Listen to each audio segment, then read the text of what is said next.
Would it surprise you to learn that at the turn of the 20th century, the eastern half of the American landscape looked very different than it does today? I'm not talking about man-made cities and highways, but the wild nature. If you were to hop in a time machine to take the Appalachian Trail in the year 1900, the wilderness that you would find would be entirely different.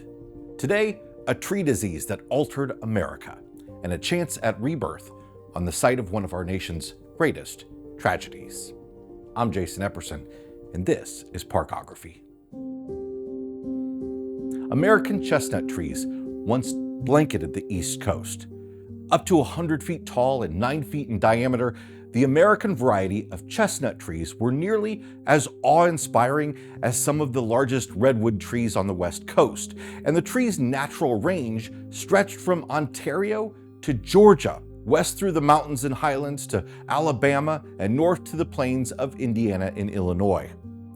The leaves are long and yellow with parallel veins leading to large serrations on the edges. Its straight grain, strength, and rot resistance made the wood unsurpassed for splitting and building most of the early American barns, houses, telephone poles, fencing, and piers. Chestnut trees were the primary source of tannin used to cure leather.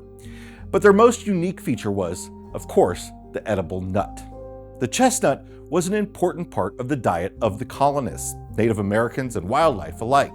It was perfect for roasting over an open fire or for stuffing a turkey. Chestnuts were roasted, ground into flour for cakes and bread, and stewed into puddings. Native Americans used chestnut meal with corn to make breads, the leaves to alleviate heart troubles, and sprouts to treat sores. The nuts were taken by the wagon load for rail shipment to big city street corners where they were roasted on vendor carts. Farmers used mature chestnut lots to fatten pigs to bring in the highest prices. The nuts fed millions of birds and mammals. Chestnuts 4 inches deep on the forest floor were common as the tree's flowers developed after the spring frost. Bears, deer, turkeys, and most other forest animals, including the now extinct passenger pigeons, relied upon the annual crop. When a chestnut tree died, it rotted from the inside out, creating the perfect den for the then plentiful bear population.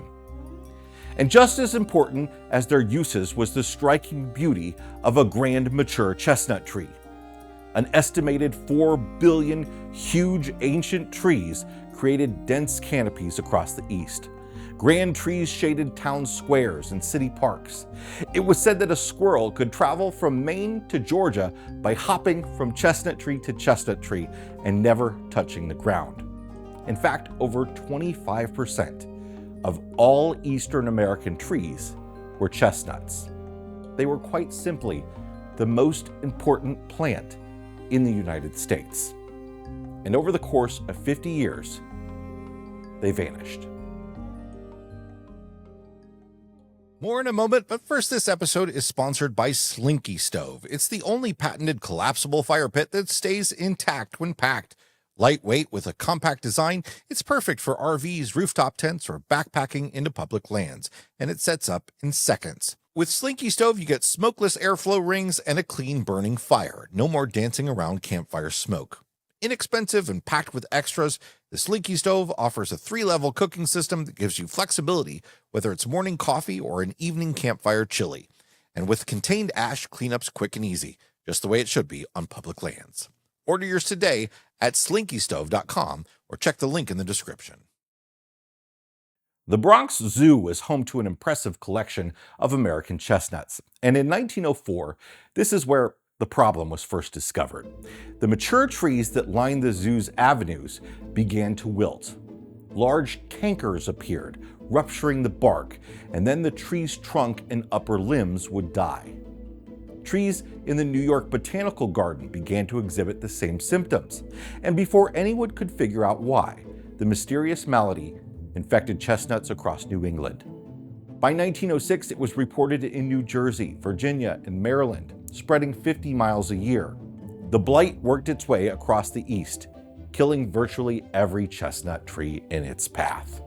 By the time the blight reached Pennsylvania, quarantine lines were carved. Chemical control options were explored in vain. and the blight swept through Pennsylvania, hopping those quarantine lines. And by 1950, even the remote forests in southern Illinois were decimated. While some people were trying to stop the blight, others were making it worse.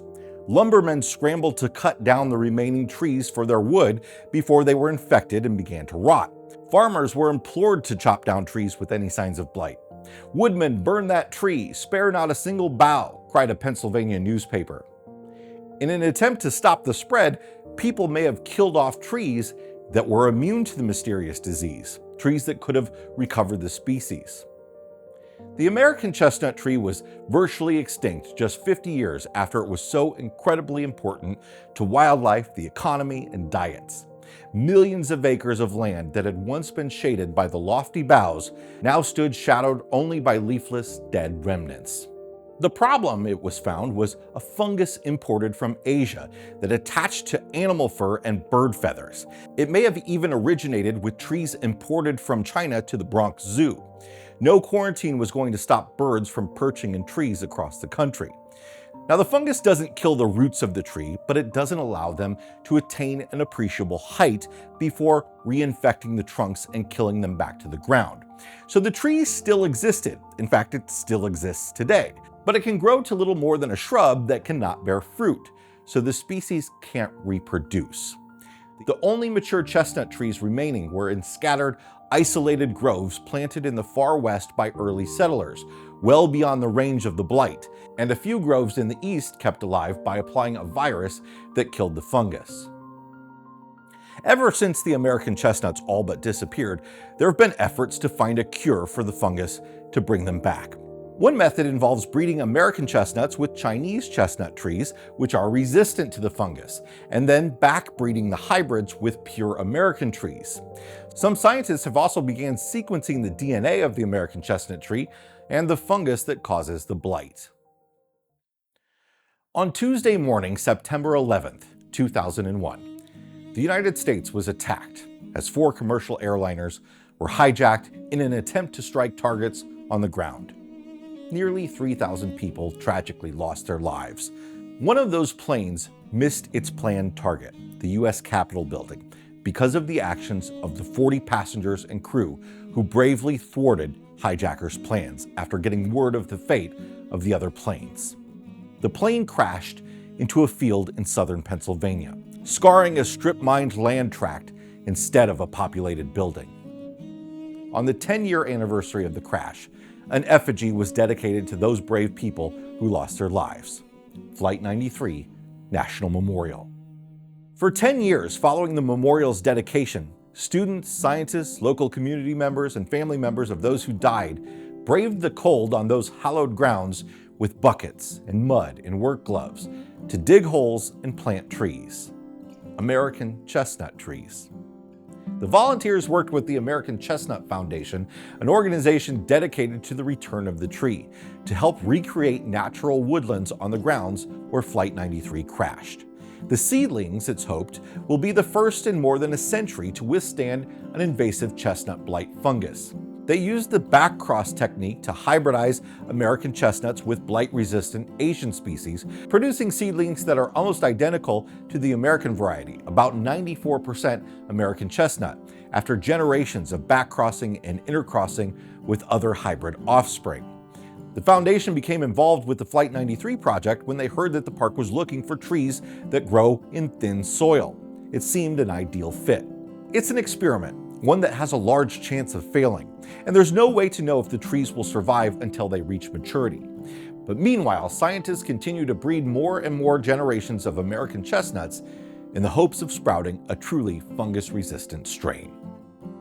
150,000 of various types of trees have now been planted at the memorial, including the hopefully fungus-resistant chestnuts.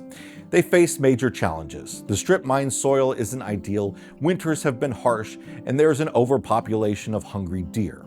But with any luck, volunteers will be able to bring their grandchildren back someday to see the splendid forest they planted in the memory of American heroes.